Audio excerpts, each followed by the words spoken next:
Hi, Erin. Welcome to the Revitalized Womanhood podcast. Thank you so Hi, much for Gina. joining me. Thank you. I'm excited to be here. I know. Let's just jump right in. Would you please introduce yourself, Erin Woods? Would you please introduce yourself to my listeners? Hi. Yeah. So my name's Erin. I live in Florida, with the Orlando area. I don't like to say Orlando because we're actually not Disney people, but Us we live. either. Yeah. My kids have never been. But I have been married to my college sweetheart for 20 years. His name is Justin, and we have two beautiful sons, Barrett, who's 13, and my little one is 11, Lawson. And life is good. I'm a former high school English and theater teacher, but then when I had my second son, I decided to take a leave of absence that became permanent. I never did go back to teaching, but filled that kind of gap in my life with a beautiful company that called Trades of Hope that helps me connect with the greater good, which is what teaching always did for me. And now it's been a decade of ethical fashion and style and just, becoming every day more of the kind of woman that I want to be and influencing others to do the same. So that's me. I love it. And thank you so much for that because I'm glad you just touched on your personal because that's my most favorite parts.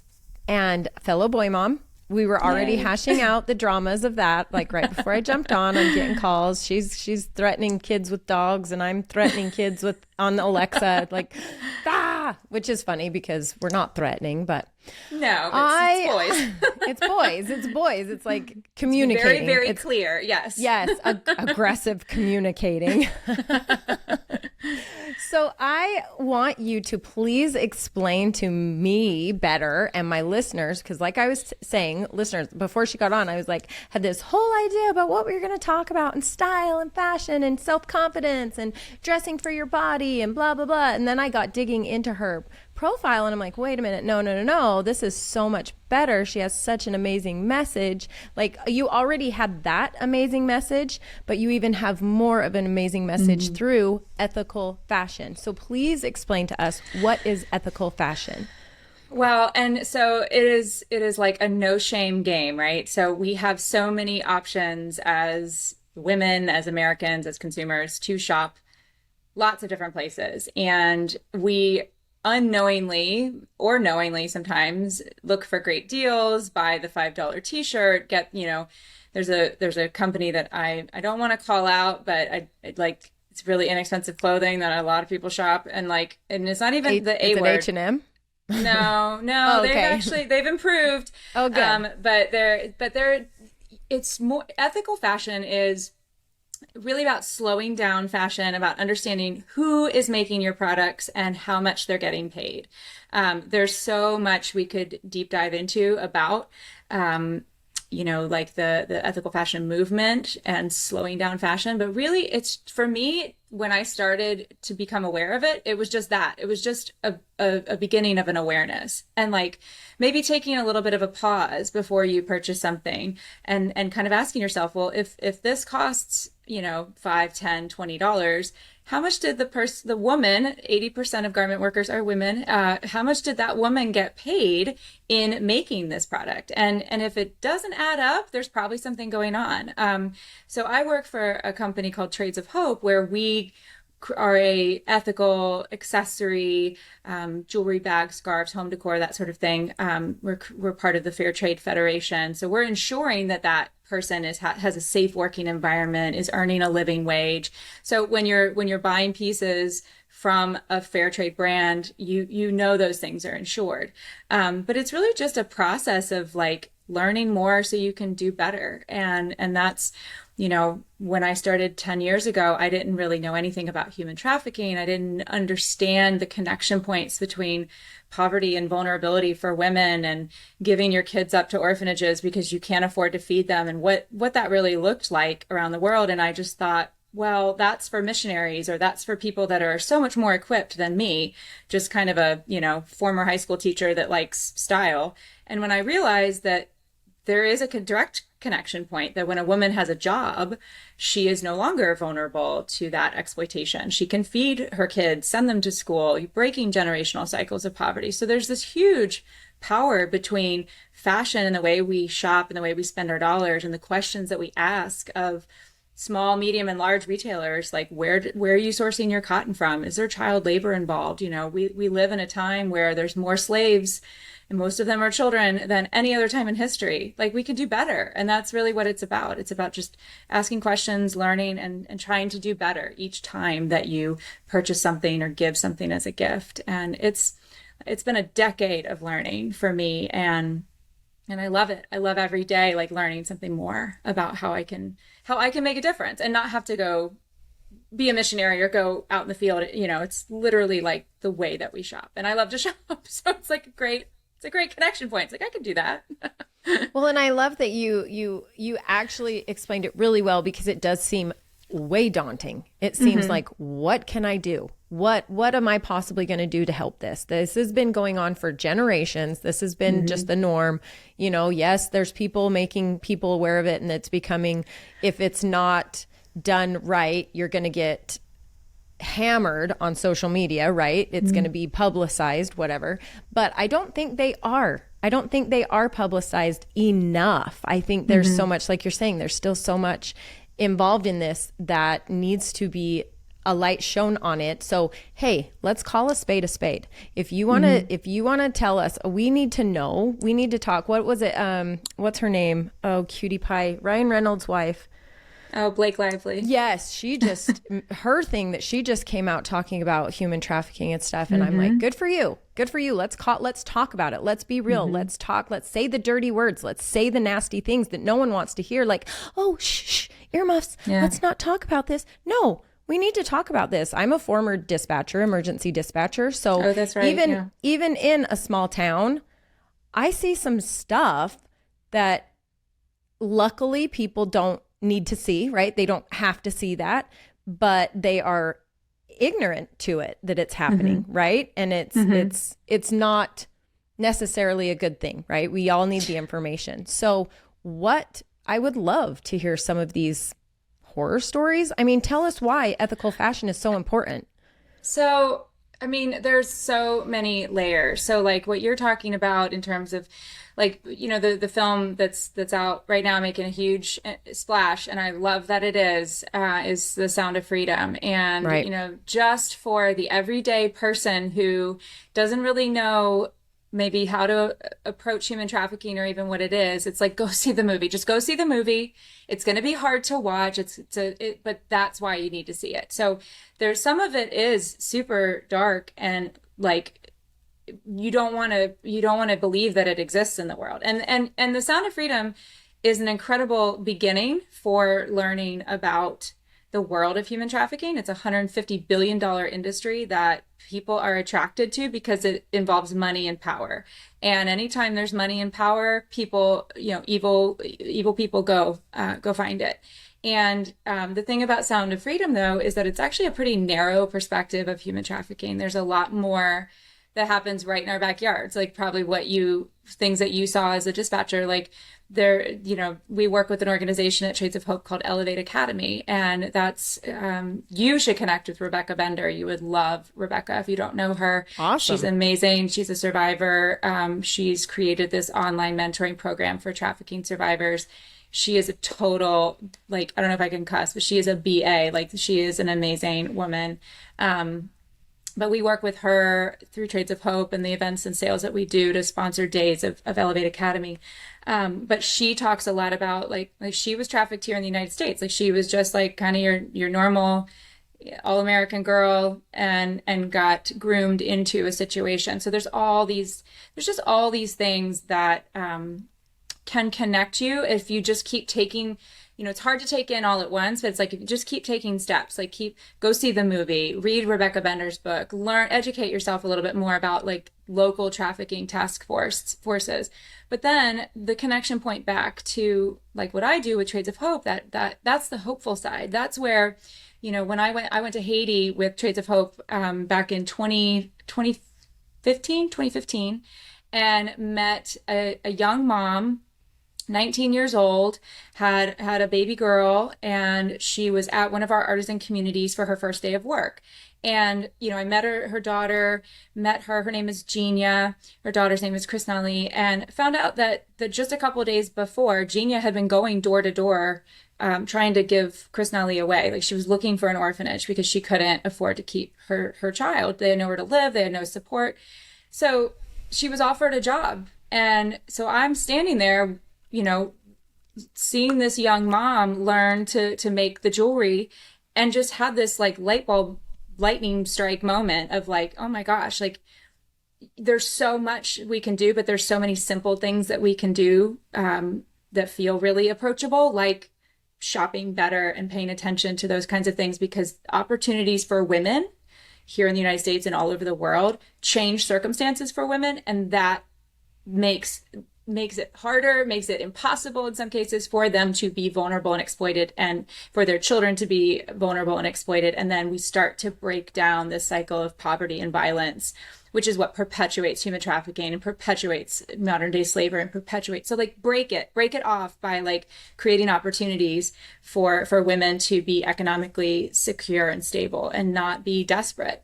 You know, because desperation leads to desperate things. You'll do anything for your kids, right? And right. That's what so many Absolutely. women, every woman, I mean, we're all more the same than we are different globally as women. And we all want to fiercely protect those that we love and do work that we care about. But more than anything, do work that provides.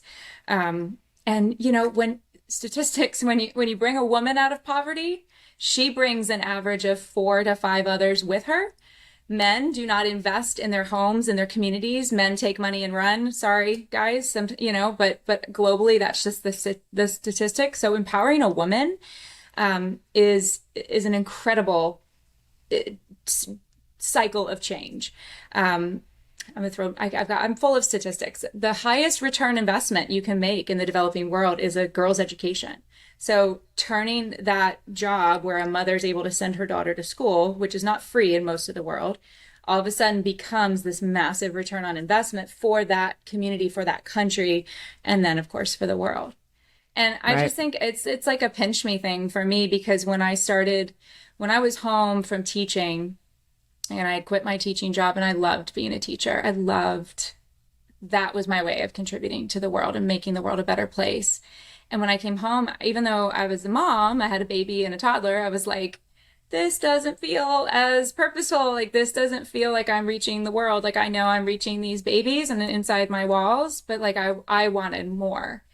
And so even the idea of Trades of Hope, like these beautiful earrings empowering women out of poverty, I was like, if that's just real, like to the smallest degree, then I want to be a part of that. And I've definitely, in the last decade, I've seen now in my travels and in my experiences that it's so real. It's real to the nth degree, and that every single person who shops, every single person who wants to do better can. Like you can. Like, there's not a barrier to that, and it's not going out and starting your own nonprofit or your own artisan group. Like, there's just look for fair trade, look for slow fashion, and then learn as much as you can.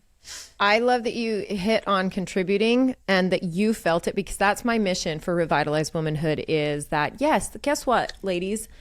The most amazing job that you can have is being a mother, okay? Mm-hmm. Bar none, right? Being a wife, right? Mm-hmm. We love those jobs. I am here to say those are amazing jobs, but you don't have to feel guilty that you feel like there's more. You don't have to feel guilty or shameful that you feel like you have more to give, because we were all created with these very unique gifts to share with the world. It is our femininity and our light and our gifts that is here to make the world a better place, to bring the light to the world, right? And in especially dark times and evil times, what's going to change that? It's going to be these gifts that we are born with uniquely, right? So for you to feel like you needed to contribute more, you wanted to contribute more, and then it goes back around to these women that are doing these jobs. They're not just providing for their daughters or their kids. They're not just being able to create an income and feed their families. They're contributing. They're feeling like useful. They're feeling like their skills, they have a skill set, right? And what's worse is sitting at home and not feeling useful, right? Like I'm just a milk machine. I'm just a this. And I have so many women that feel that way, and they're not even in these situations. And I think it's not worse. I'm not going to compare. I'm going to say they feel even more shameful about it because they feel like they should be so grateful that they have all of these blessings and still not feeling satisfied, right? But I think you nailed it with what you're doing.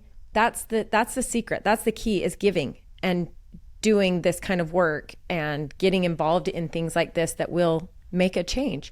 So soapbox, I'm down off of that. Come back. Okay, I want to call, because where do you even start other than calling out the people that are not doing this, that are not living by fair trade? Like, okay, maybe a first easier place to talk about is when you talk about fast fashion, how can we slow it down, right? Explain what fast fashion is. So it's so interesting. So there's a if you go to Fashion Revolution, it's a whole organization that was formed after the Rana Plaza, which was the collapse of the garment factory in Bangladesh 10 years ago. And so this group said, okay, enough. And we've got to shed some light and awareness after I think it was 1,500 people died. And it was there was plenty of warning. And there's a film called The True Cost, which I was terrified to watch when it first came out, because I was like, I'm such an offender of this. Like, I can't watch this. I'll never have anywhere to shop again. But I would suggest watching that if you're brave. But it's slowing down your fashion is things like making more intentional purchases. So it's not bad to shop. I have a huge wardrobe. I have a huge closet, but I really make good choices. I, have invested in learning about my personal style and honing some, those skills. This is a whole other side of my work, but I, took a course at the London College of Style to get my personal styling certification so that I could really understand, like, not just other women, but my own, like starting with me, oxygen mask first, like understanding my body shape and my hangups and my insecurities and all the things that started back when I was, what starts when you're like 11 years old, I think, when you're like, and never have anything to wear and all of that. But then, so like really making intentional choices and understanding your personal style so that you're making good choices, having your colors done, doing things like, just making sure that the choices that you're making do really fill you with a lot of joy and make you feel beautiful. When you put them on, you're like, yep, this is an absolute yes, and not buying things that are not an absolute yes anymore. Something else that I love to do is rent.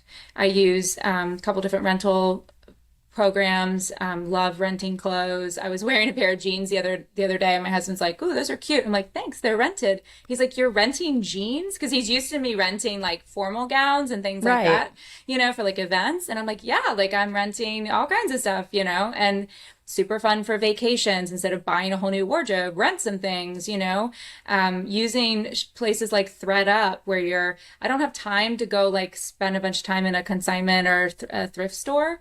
A lot of women do that. That is a huge way to slow down your fashion, is like thrifting. But ThredUp is like an online, like I can shop online, kind of the thrift store. So thinking about that, thinking about thrifting, having a clothing swap, if you have a bunch of girlfriends that are all like, itching for a new season of clothes, have everybody over, have wine, bring all your best stuff, let's trade. Clothing swaps are really, really fun and powerful.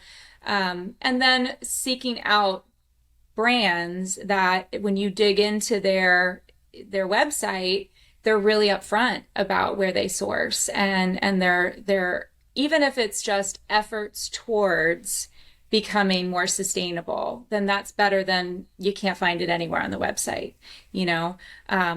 There's a lot of big retailers that are making strides, like have goals for by 2025, we'll be completely, ethical and sustainable, or we will be 100% sourced from, these kinds of cotton distributors and, that kind of thing. So it's there. If they're making efforts to do better, then it's going to be on their website.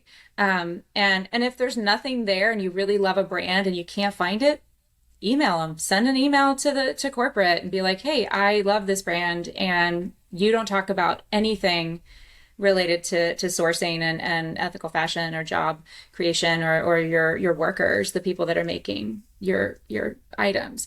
So you can become kind of an advocate in that way too. So those are just little tweaks, little things, because I certainly don't buy all fair trade clothes. I mean, we have to be realistic, but I'm not ashamed of that because I do make efforts in so many other ways. Even the gifts that I give are all pretty much fair trade or from Trades of Hope because that's pretty easy to do. But I try to fill my home with things that I know are either from an artisan when I've purchased it at like a farmer's market or an art fair or something like that, where I'm buying from a real person. You know, it's asking that question: who made this? And who are the hands that touched it? And I tell you, like, once you start digging into that world, it just feels like a soul in your space. Like you've brought this person into your world and there's dignity to it. So those are some of the slowing down your fashion tips. Those are amazing. I love thinking about it as just being mindful, being more aware, being more intentional, because that's every part of our life, right?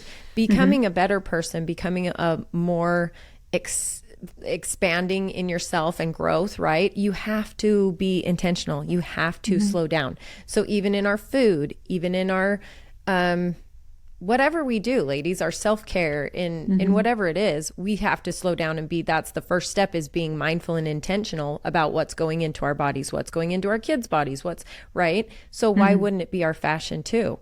And there's so many places, because before I did sign on, I literally looked at my closet and I'm like, oh man, what can I wear? Because I want to call it out. Like, I'm okay to be on the chopping block and have you call me out and be like, where's this from? Where's this from?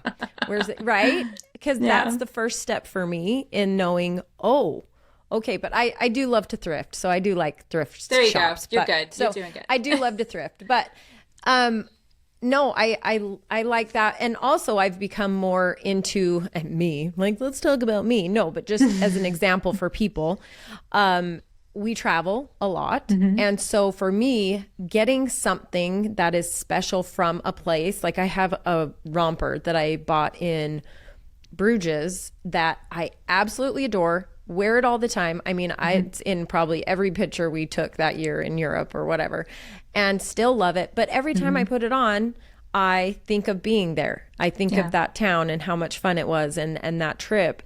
And it's from a shop that does their own stuff and has their own people that make their own products, right? You know, so things like that, being aware of things like that can create, like you said, in your home, it becomes a soul. So for me, buying items becomes a memory.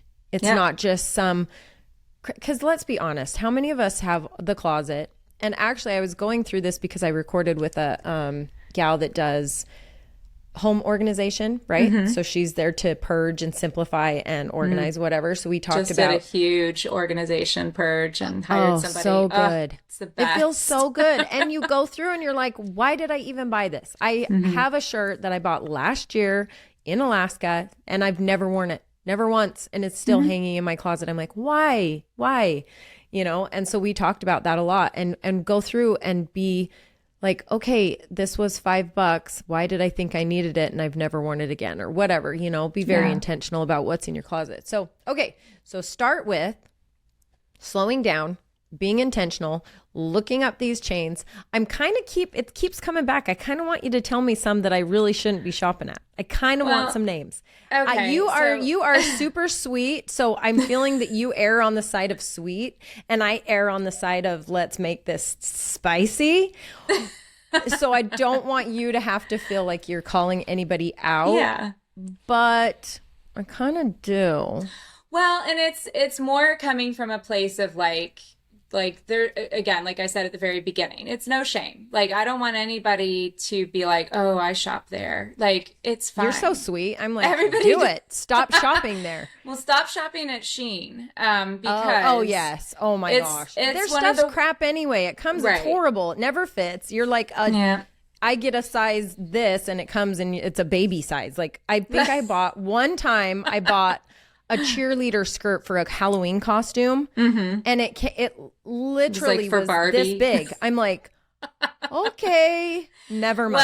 Well, and you know, people buy stuff from there for their like teenage their daughters and stuff. And my son's in middle school, and I've seen, you know, the girls like for the dances, their mom will order Sheen dresses and stuff. And I'm like, not only is it probably made in a factory where somebody's not getting paid, you know, a fair wage, it's full of chemicals. And, you know, you're talking about like putting good things into your kids' bodies, like you're dressing your kids in really harmful chemicals. And that's something we don't always think about when we talk about fashion too. That, you know, how it's made in that factory, not only for the person that's making it, it's being exposed to those chemicals day in and day out, but then when you wear it, the exposure. You know, so if something smells funky, like if you get it even from Amazon or from, you know, some of those other, I don't know, the other one that starts with a T, it's like Temu or something. If it smells funky, it's probably wrought with chemicals, and you might want to like maybe just pass on it. So yeah, those are some big offenders. A company that I love that's making huge strides that is Adidas. So like when you're talking about like, you know, big retailers, Adidas is committed to making big strides.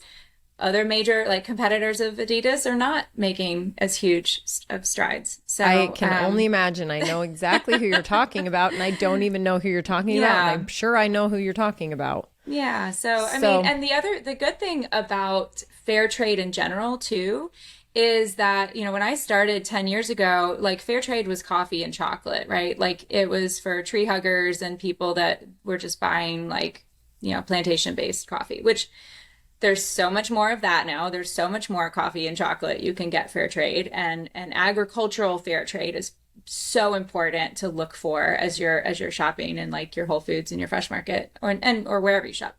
But then the options for all of the other categories that you can also get fair trade now is what is really exciting to me. I've just seen this growth in the whole, like, I guess it's an industry, but in the whole field of fair trade. Literally, if you want to buy something fair trade for your home, for yourself, for your kids, you can.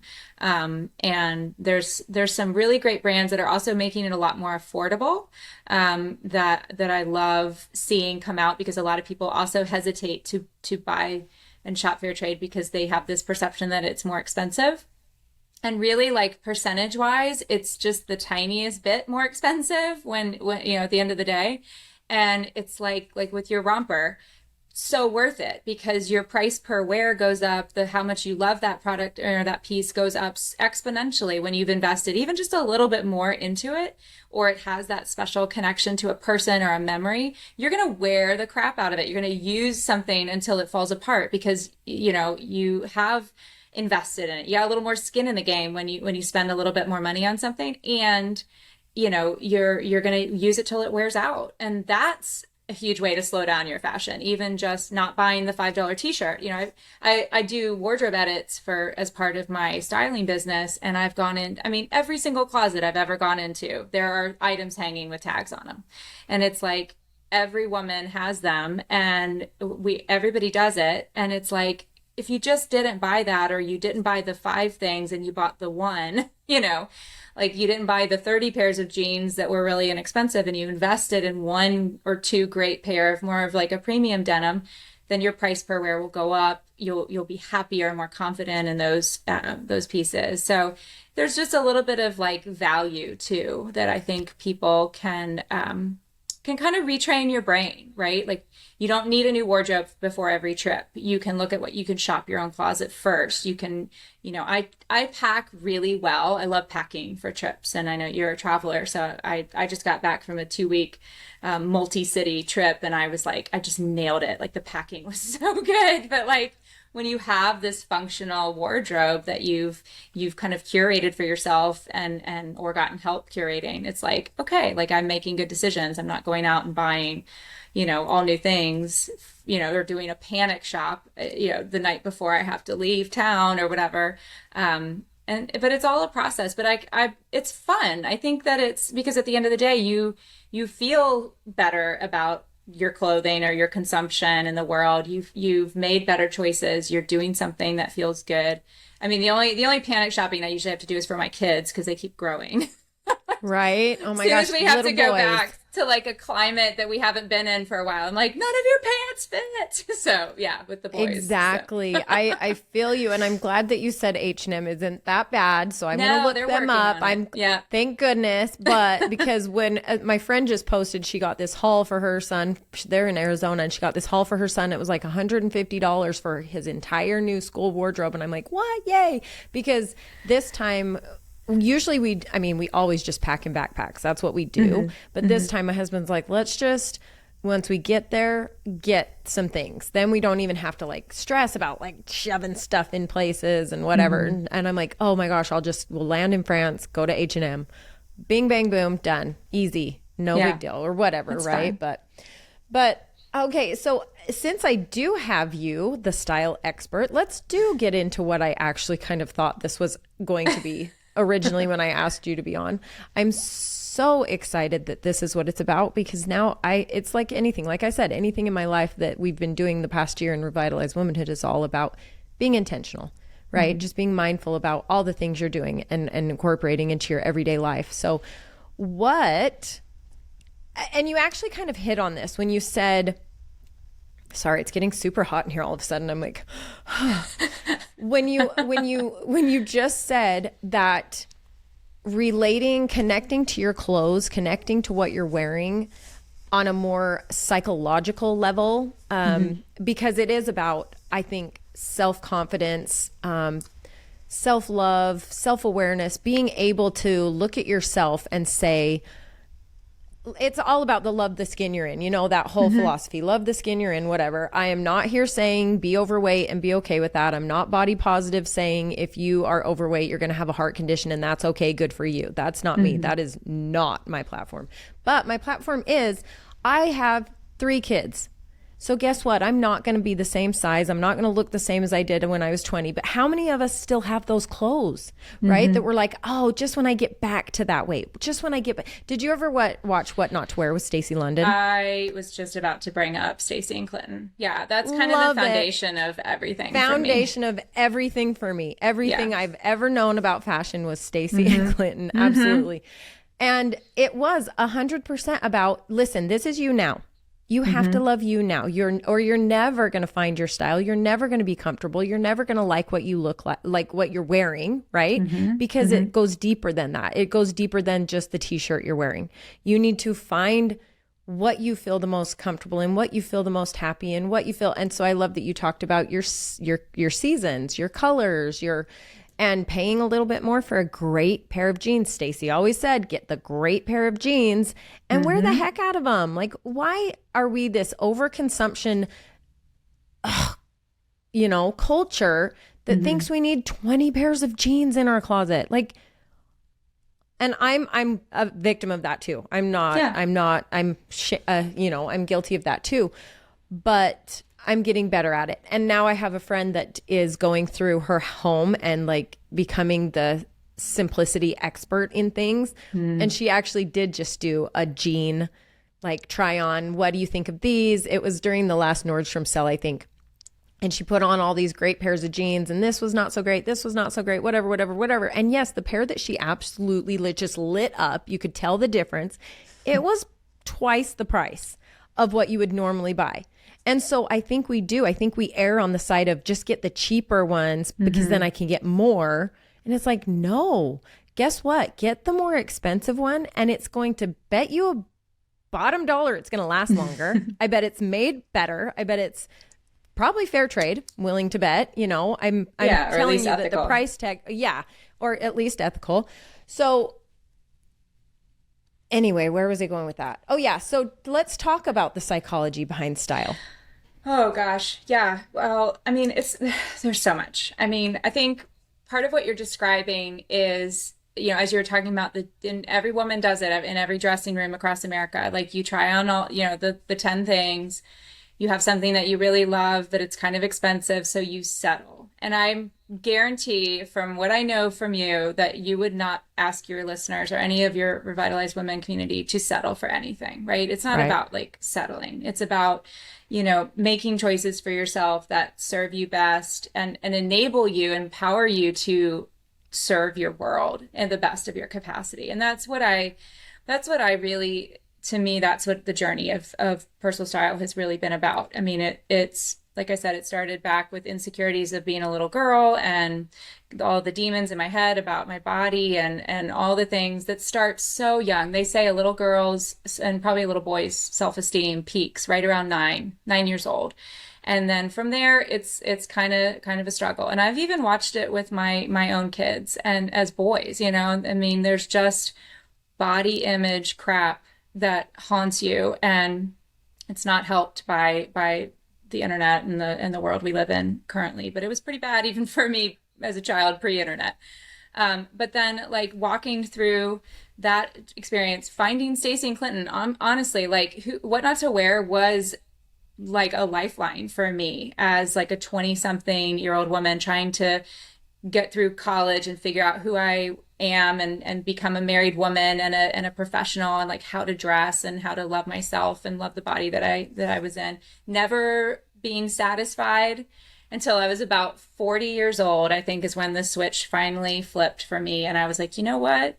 I'm good. I love this body. I wish I had loved it as much 20 years ago, but here we are, and I take care of it and I dress it in a way that serves me best, and it's like creating a lens for yourself to look through that's not emotional. I think that's where clothing, so many women get so caught up in like the emotional side of it, of getting dressed. And you do want to feel great and you do want to feel confident. You want to feel a lot of things, but you also have to look at it kind of objectively as well. Like you have to be able to say, I have this body shape. I have these things that I love that I feel like look really good that I want to highlight. I have these things that I don't want to highlight as much. I want to kind of, put those in the background and bring other things to the foreground. And honestly, getting professional help, I hired a stylist because I was having a crisis after leaving teaching, having 2 kids. My body was different. I was no longer in a go to work every day life. And I had this massive closet of semi-disposable wardrobe because I was a teacher. So I wanted to wear different clothes every day in front of high school kids. So I had like 42 cardigans and like, I totally felt you on that. Like I feel you. On, yes. Right. Because I was always voted like the most stylish teacher. So I had a reputation. You had to keep it up. But then I was having a total identity crisis. And so I was 36 or so. And I hired a personal stylist, got it for my birthday. It was a birthday present. Changed my life because I was so nervous to have her come in and look at my clothes. I was like, oh my gosh, I'm so embarrassed. And I like pulled out all the things that I wanted her to look at and like put them on the bed. And like, as soon as she came in, she's like, let's go into your closet and see what you're hiding. I'm like, no, don't look in there. But she was so loving and kind and like affirming and just like, why don't you own skinny jeans? I'm like, because I don't think I can wear skinny jeans. And she's like, you can. And I'm like, oh. And I'm like, well, why can't I make any outfits? She's like, because you're missing this, this, and this. You don't have any basics. And I was just like, oh my gosh. And she gave me this gift of like looking at myself objectively, looking at my clothes objectively without the emotion, fixing the things that I was missing, getting a few key pieces so I could make outfits. And it just set me on this new course of like feeling equipped to do it myself. And then when I started my own personal styling business, it was like, I can do this for other women. I've spent this time learning and loving on people and seeing how, women are connected and what women do when they feel confident and they're getting dressed and they're getting out there in the world. Like I can do that for other people. And so it all became this kind of soup of style and loving people and being compassionate and, taking my own journey and translating that into a way to support other women. And, it's powerful stuff to spend that amount of time.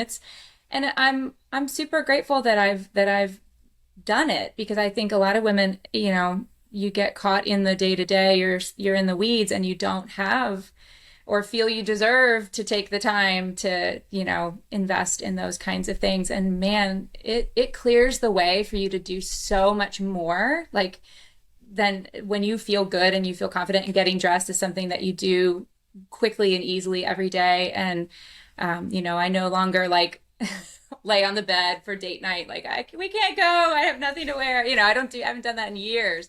My husband's so happy. He's like, you know, he loves that I feel good and just get dressed and we go. And it just gets you to the good stuff faster when you can do those things for yourself, and it's beautiful. So I think your stylist has what I call my magic mirror. And it's when these women come in here, when they first join the Revitalized Sisterhood, and I see them as something that like probably totally different than what they see, right? It's like you're saying, I have a different perspective. I'm objective. I can say, whatever, what do you think about you? And I'm sitting here going, I don't see that at all. Like, well, let me show you. And it's my magic mirror. And it's my hope is that they get to see themselves through my eyes. That's the reflection that they see. It's not the reflection that they normally see. It's the reflection of what I see. And it's almost giving someone permission to do it. You know, like we all have these limiting beliefs in us, in our heads, these things. It's like, you can't do that, or you could never do that, or blah, blah, blah. Your brain wants these things because it's easier, right? It's easier instead of trying something new. It's going to tell you not to. And it's like, okay, so I have a challenge for some of mine. This was it last month in our monthly topic last month. And I said, okay, I want you to think about something that you, and we'll keep this fashion on topic.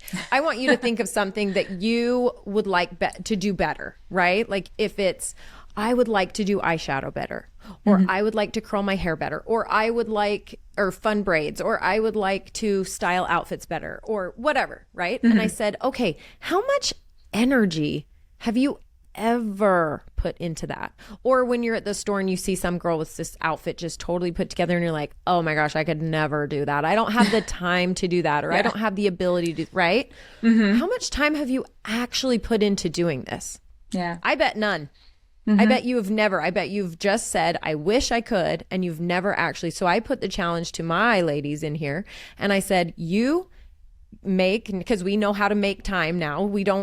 Everybody comes to me and they're like, I don't have enough time for another thing. I don't have time. And I'm like, we all have 24 hours. Okay. Right. It's how we choose to use the 24 hours. So now we know how to create more time for ourselves. So guess what? 10 minutes a day, you are going to use it on YouTube, on Pinterest, on whatever it is that you would like more information on. And you are going to become an expert in that, because how many episodes of What Not to Wear did we watch? Yeah. Every single one. Learned a lot. I could tell you everything about that show, right? Yeah. I put a lot of time into honing a skill, right? A pianist, a professional pianist doesn't just sit down at the piano and like, la, la, la, la. Yeah. They automatically know what to do, right? It's like chopsticks even. You don't even know chopsticks. So that to me is the most asinine thing when people are, I can't do that. And it's like, well, how much time have you actually been put into trying? Yeah. Yeah. So, and I mean, go ahead. No, you're good. No, I would say, I mean, I 100% agree with you. I mean, it's like, that's kind of everything, like anything that you want, you have to, it's those little, I mean, I'm sure you recommend books like Atomic Habits and Chop Wood, Carry Water and things, you know, it's all about the small things that we do and the way we spend our time, though even in pockets of minutes, you know, I mean, I watch styling videos when I'm putting on my makeup in the morning. It's like my routine. Like I prop my little phone up and I'll watch like Trini Takeover, where she does like they're like the mini makeover shows, you know, or I'll watch, you know, I have a whole bunch of like different styling things, or I'll watch a makeup tutorial because I'm like, I want to do better eyeshadow today, you know, or whatever it is. But those little investments of time can create more time on the other side. So it's like, then all of a sudden you're doing the thing that you want to do. You're feeling better. You're getting better at it. And then all of a sudden you have more time to do the next thing because you've built up this confidence too. It's like that. it's, you know, it's this incredible like feedback loop of like, oh, I did that, you know, that's making me feel really good. So what can I do next to keep this like feeling going? And then all of a sudden you just keep surprising yourself. I never thought I'd be good at sales, right? Like that's a lot of women, you know, you have this desire to do something, create a business or do, you know, and you're like, but I'm terrible at sales. Well, that's just a story you're telling yourself, right? Like, you know, if you can get your kids to eat broccoli, or for me as a teacher, I could get my kids to fall in love with Shakespeare. It was like, I can sell anything. Like I can sell broccoli and Shakespeare. Like I'm good. But the more that you do it, like the better you get. And it's just, you got to keep surprising yourself. You have to keep kind of, challenging yourself, not settling, you know, like, because I think you will be shocked at the amount of time that it really doesn't take to start to do something just teeny bits better, and then all of a sudden you're doing it really well. And you know, it's like you want to run a marathon or a half marathon or whatever. I mean, I ran a half marathon. It's the farthest race I've ever done, but I started with 1 mile, right? Like it's just, you know, it's all the different cliched metaphors we could throw out there. You've just got to put the shoes on and do the first mile. But it's so worth it. I look at like, I don't know if you follow Stacey London now, if you've kept up with her at all. No, I need to. I just was thinking that as I'm saying this, I'm like, check in with her because they had a part 2. Remember, they had this new season and they were older, and I only watched a couple of those episodes. But well, and Stacey has moved. You know, she's a little older than us. I don't know how old you are, but she's like probably in her late 50s now, but she's such an advocate for like women going through menopause and like, you know, a whole nother level of like loving yourself. And I love her messaging and that she's evolved. So it's like, I've watched somebody who taught me so much about style evolve. And it's like, okay, well, I have to keep evolving. I have to keep embracing like this next thing that I'm doing or that I'm called to do. So yeah, it's good. You're awesome. You're so good, Erin. I'm so glad we did this. You are seriously just an amazing, just talking to you. You just radiate. I'll just feed you for a minute. You just radiate this like, essence. And I'm like, I'm so happy just talking to you. I'm just sitting here. You're just talking. And I'm like, oh crap, I'm going to have to say something next. Thank you. Well, what I was actually just thinking about was, and I maybe you touched on this a teeny bit, but I really, really want to know, like, what was it that got you into, I mean, I know you said that you wanted to contribute more to the world because you were after teaching and whatever, but what was the point that made you think, I have got to do better at what my wardrobe is. I have to do better at this. I have to be the part that's, even if it's a small part, I have to play a part. Like, what was it? Because for me, now it's you. This is you. This is my moment. If anybody ever asked me in 10 years what the moment was, and I'm like, well, I was interviewing Erin Woods and she told me all about it. I didn't know anything about it other than the, you know, what's on in the media, what they want us to hear, what they want us to see, or blah, blah, blah. Right. So I am pretty ignorant to this as a topic, and now this will be my origin story of where I started. So what was it for you? I mean, I'm trying to think if it was just one thing or if it was just an idea of the connection point between fashion and the way that I shopped and making the world a better place. And it was like that sounded too good to be true at the time. I was like, I can shop? Like, I know, like I'm really good at shopping, but I really want to make the world a better place, especially for women and children. And I guess at that point in my life, because I was, you know, a new stay-at-home mom, I had little ones, I was definitely like in the thick of figuring things out, and just figuring out my new self. It started almost as a place of necessity. Like I needed to be able to get dressed every day and do my life, and the wardrobe that I had didn't fit with that.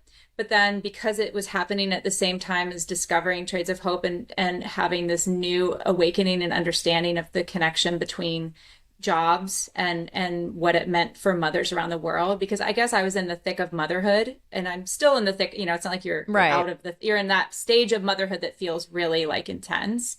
I Of course, having teenagers is really intense too, but like a different, baby intense, right? We all remember the baby and the toddler stage when nothing fits, nothing looks good, everything's awful. Like you've got this closet, and I feel this closet full of work attire, which I was like a bank teller and stuff, so I had to have this professional attire, and then going into dispatch that was just a uniform, so it didn't matter, and you could be kind of schleppy, honestly. And then now I'm overweight, but I'm chasing kids around, and it's like, oh, right? Well, you have no identity. Right. And I was super insecure because so much of who I was or how I defined myself at that point was my work, my job. And so I was insecure. I didn't know how to dress. I didn't have the clothes that fit the life I was leading.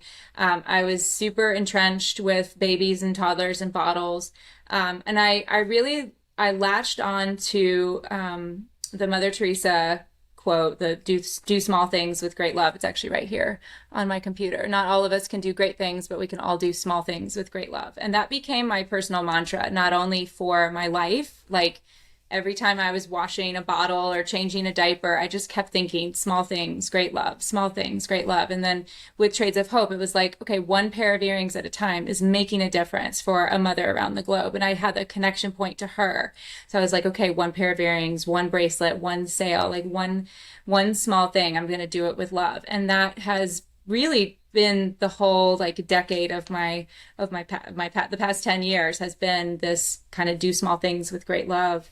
And so when it came to my wardrobe, it was like, okay, like, let's just start small. Let's try to, figure out my jeans situation or figure out like a couple of outfits that were functional for my life. And then it was like, well, if I can buy them, if I can start to look at my clothing through more of a fair trade, ethical fashion lens, because I was building an understanding of what that meant for other mothers around the world and women and children in general.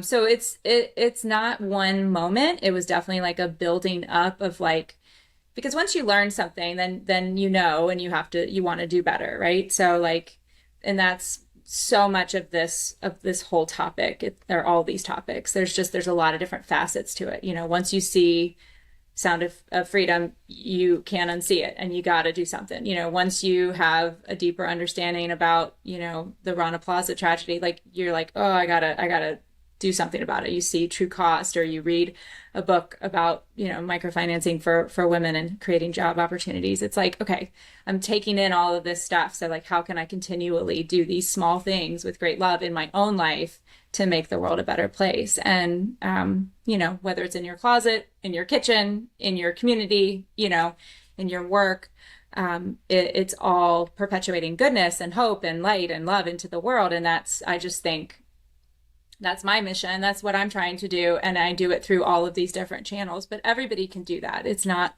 like I'm special. I have I've been exposed to a lot of things now, and hopefully your listeners are listening and they're like, ooh, I'm going to watch that movie, or I'm going to be brave and go see this, or I'm going to learn a little bit more. And once you start to learn, it starts to open up these paths for you to contribute and do something about it.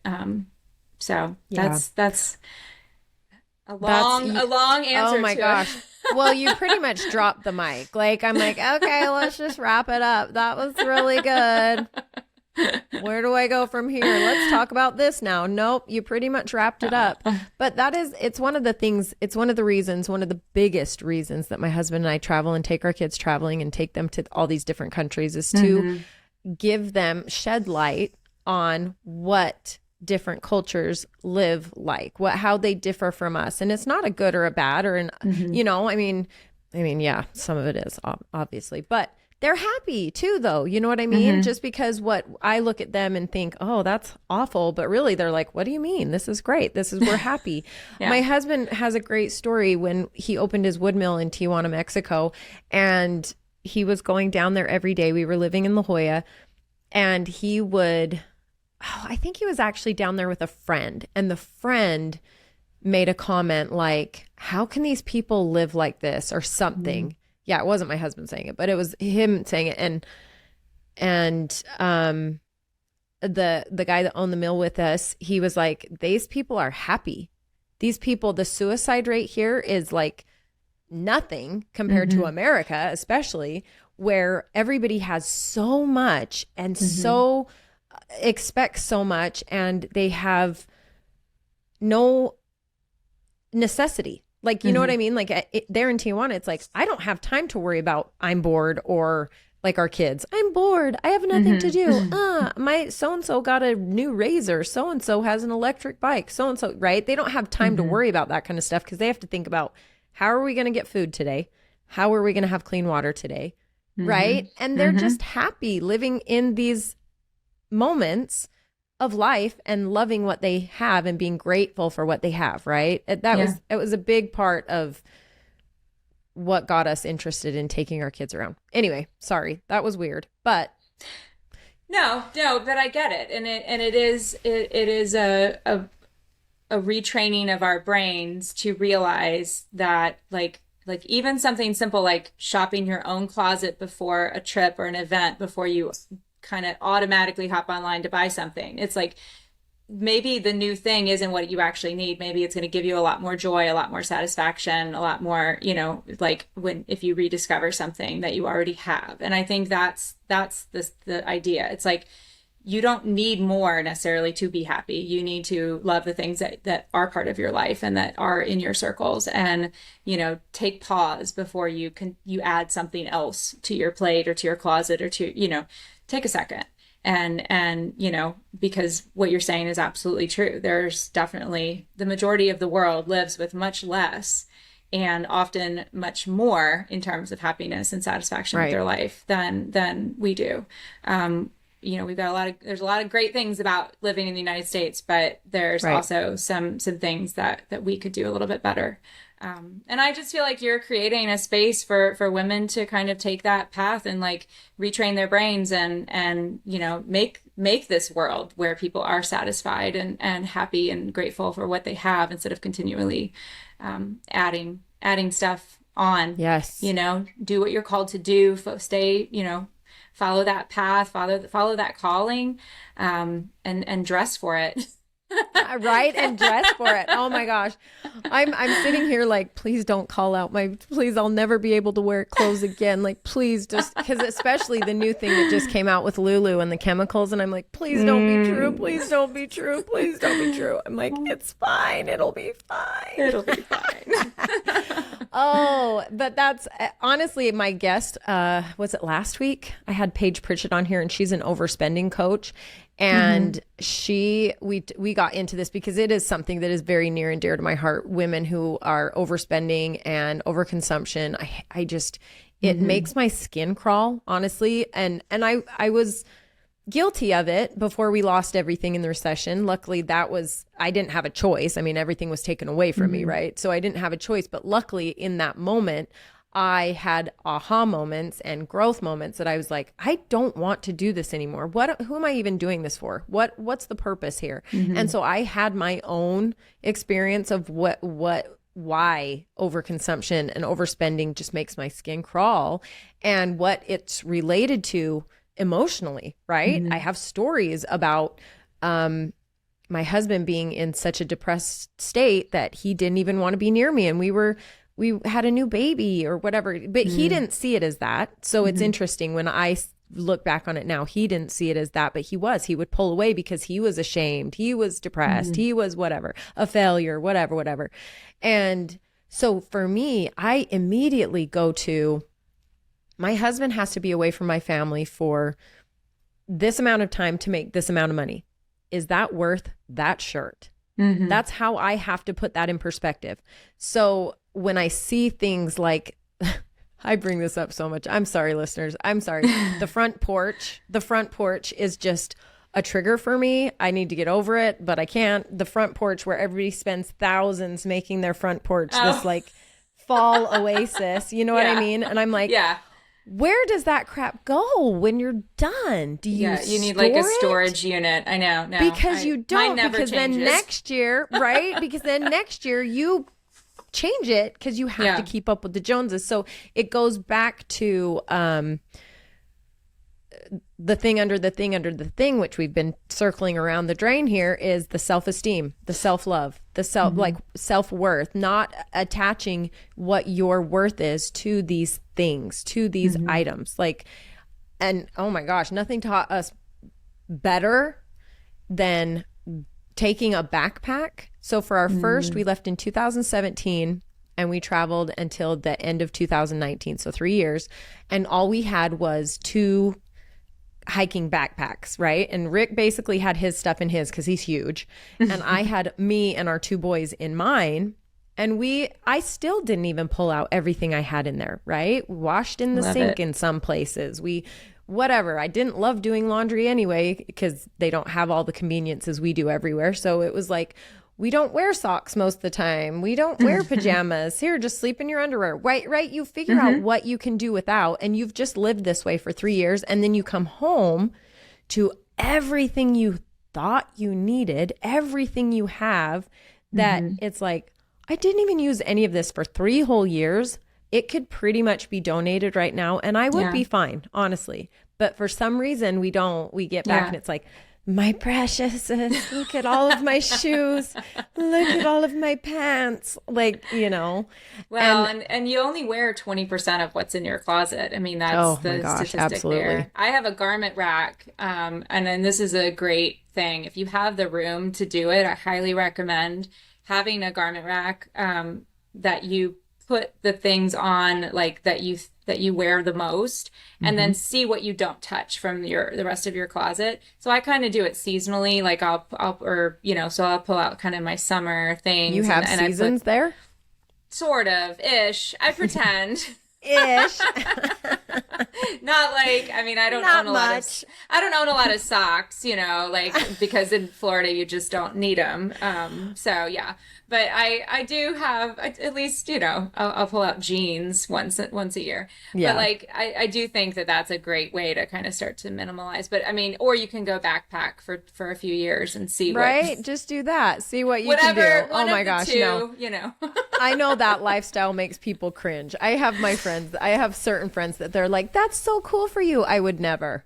And I'm like, yeah, it's not for everybody. No, I think it's amazing. I mean, I think, I don't know that I could do it for that long, but I think, anytime you can shake your kids up a little bit and yourself, like get out of your huge, like I'm all for it. Like change of climate, change of culture, change of everything. I think travel is the most wonderful thing. I'm obsessed. So I love traveling and have lived I've lived in Florida my whole life, but I've spent a lot of time in a lot of other places. So I'm with you on it. I think it's great. Oh, yeah, absolutely. I'll take your garment rack one step closer.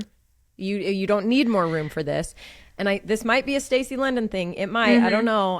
But I think I know what you're going to say. When you hang your stuff up on the hanger, hang it the right way. So turn all your hangers around, which for me just makes me and hang them all the wrong way. And then the stuff that you wear, you hang the right way. And then you get to the end of it and you're like, oh, wow.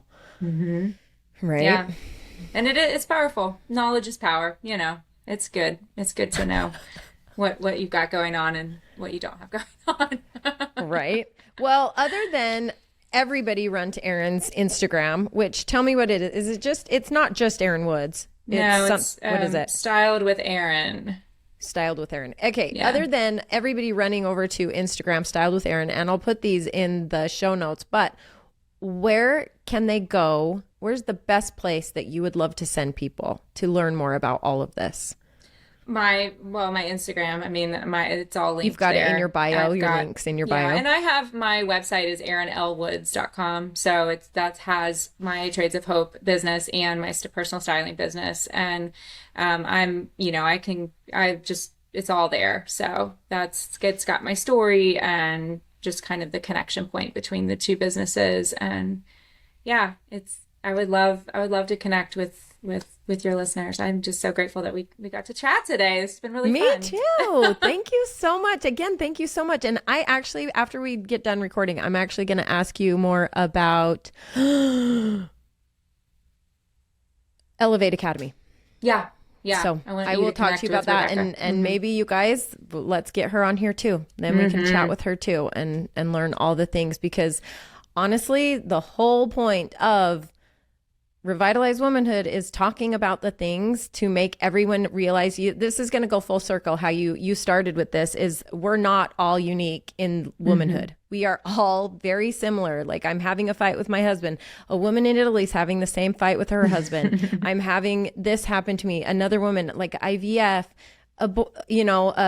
miscarriage. We're all going through these things. And the more we talk about these things and normalize the things we're going through, those women won't feel alone, right? Yep. They're not going to feel alone. And talking about these women who need to make money, who need to contribute, who need these things, this is part of that journey for them. Yeah. So we're going to keep talking about it. So thank you so much, Erin. I really appreciate you. Thanks, Gina.